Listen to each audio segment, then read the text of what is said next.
জাকসু নির্বাচনে ২৫ পদের মধ্যে ২০ পদে শিবির সমর্থিত প্যানেলের সদস্যরা নির্বাচিত হয়েছেন। সেখানে শীর্ষ পদে জয়লাভ করে আলোচনায় এসেছেন আব্দুর রশিদ জিতু। আব্দুর রশিদ জিতু বিশ্ববিদ্যালয়ের গণ অভ্যুত্থান রক্ষা আন্দোলনের আহ্বায়ক এবং তুলনামূলক সাহিত্য ও সংস্কৃতি ইনস্টিটিউটের ৪৭তম ব্যাচের শিক্ষার্থী।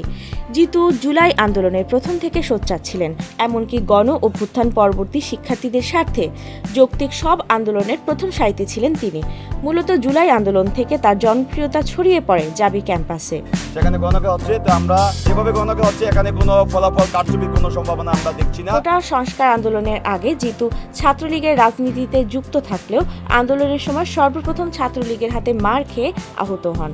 পরবর্তী সময়ে আরিফ সোহেল আটক হলে বৈষম্য বিরোধী আন্দোলনের ব্যানারে ফার্স্ট ম্যান হিসেবে ৫ আগস্ট পর্যন্ত জাহাঙ্গীরনগরের আন্দোলন পরিচালনা করেন।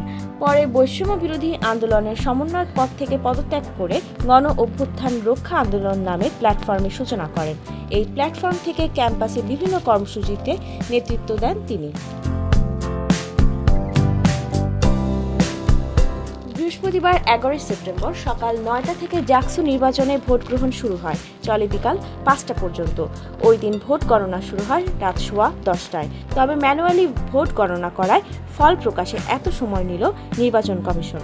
তবে বহুল প্রতীক্ষিত এই নির্বাচন বয়কট করেছেন ছাত্রদল সহ ৪টি প্যানেল ও স্বতন্ত্র ৫ প্রার্থী।